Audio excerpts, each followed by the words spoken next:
vamos realizar um exercício sobre rendimento de uma reação química. A primeira coisa a fazer será ler o enunciado. Então, considera a reação entre o alumínio e o óxido de ferro 3.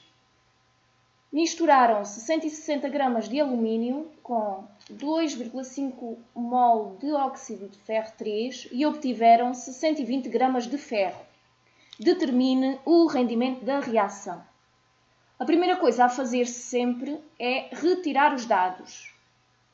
Então vamos ver. Ao ler o enunciado, vemos que está ali 160 gramas de alumínio, então colocamos nos nossos dados massa de AL igual a 160 gramas, para não confundir com a massa de ferro.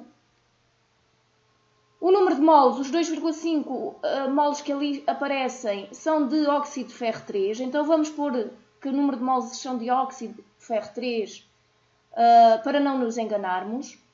E, por fim, os 120 gramas que ali estão são de ferro. E queremos determinar o rendimento da reação. Se queremos determinar o rendimento da reação, temos que nos relembrar do que é o rendimento da reação. O rendimento da reação indica a fração do produto de reação realmente obtido relativamente ao que obteria em condições reais. Por isso é que nós temos os 120 gramas de ferro, é o ferro real, é aquele ferro que na realidade foi obtido. Mas nós queremos saber o rendimento da reação, então temos que saber a massa de ferro previsto para calcular o rendimento da reação com a massa real sobre massa previsto vezes 100. Então queremos calcular a massa de ferro previsto. Não se esqueçam do objetivo, calcular a massa de ferro previsto. Mas não temos... Além da massa real de ferro, não temos mais nada sobre o ferro, a não ser o quê? A estequiometria da reação. Então, pela estequiometria da reação, podemos pegar na massa de alumínio e determinar o número de mols de alumínio para depois comparar com o número de mols de ferro e obtermos a massa de ferro previsto. Então, vamos determinar o número de mols de alumínio. Vamos primeiro à tabela periódica ver a massa molar do alumínio, que é 26,98 gramas por mol. Relembramos a fórmula, não é? Massa molar igual a massa a dividir pelo número de mols. Nós queremos aqui calcular o número de mols, então vamos escrever a fórmula em função do número de mols. E fica a massa a dividir pela massa molar. Vamos substituir os valores. O número de mols vai ser 160, basta olhar para os dados, como temos tudo indicado, basta olhar para os dados. 160 gramas a dividir pela massa molar de alumínio, que é 26,98, e vamos obter número de mols de alumínio de 5,93.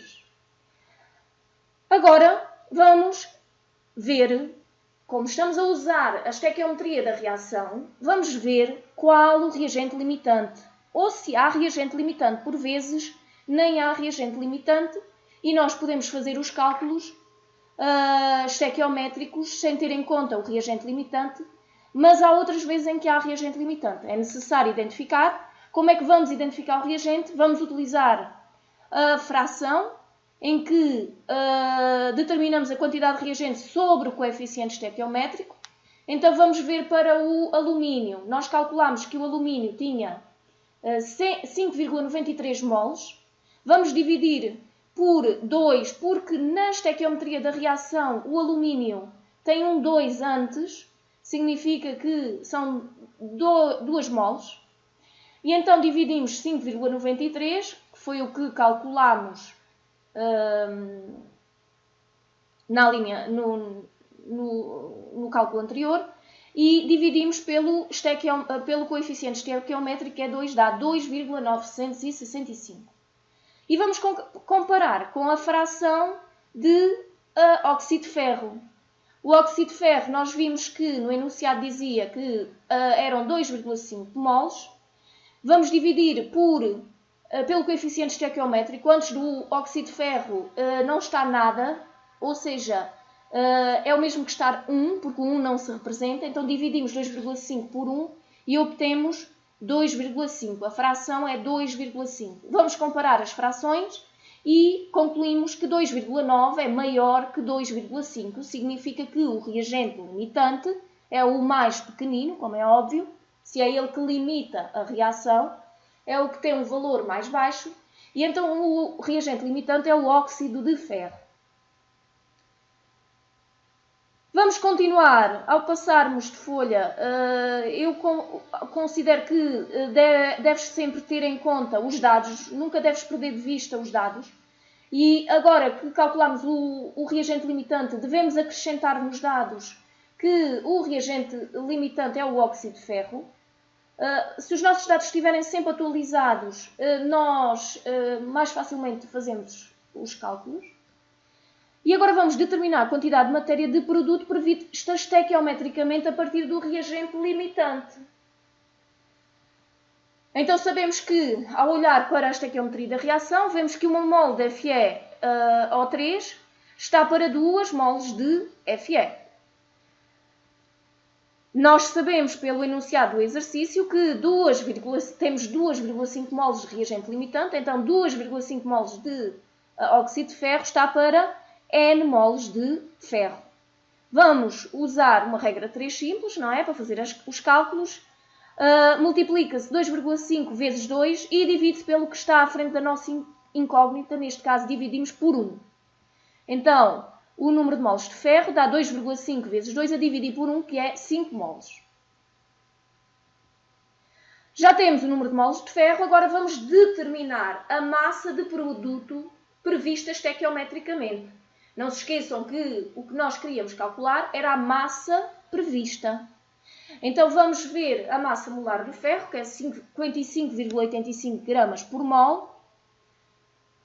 E usando a mesma fórmula que usámos há bocado, da massa molar, vamos determinar a massa. Agora vamos escrever a fórmula em função da massa. Então, pomos a massa igual ao número de moles vezes a massa molar. Reparem que o número de moles está a dividir pela massa, então passa para o outro lado do sinal de igual a multiplicar.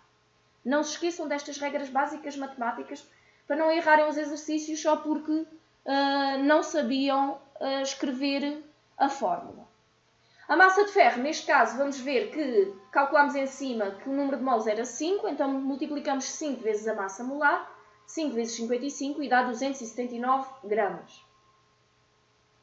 E agora sim, agora já temos a massa prevista, não é? Temos a massa real, podemos determinar o rendimento da reação. Vamos substituir, portanto, o 279 foi a massa prevista, de produto previsto estequiometricamente, então temos a massa prevista que é 279, temos a massa real que nos deram no enunciado do exercício que era 120 gramas, e vamos dividir 120 por 279, multiplicamos por 100 e vai nos dar um valor de 43%.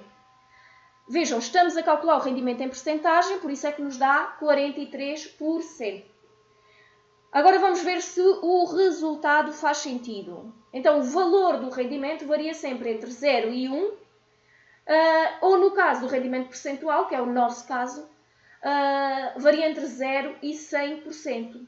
Dá 43%, significa que é um valor que está dentro dos parâmetros aceitáveis.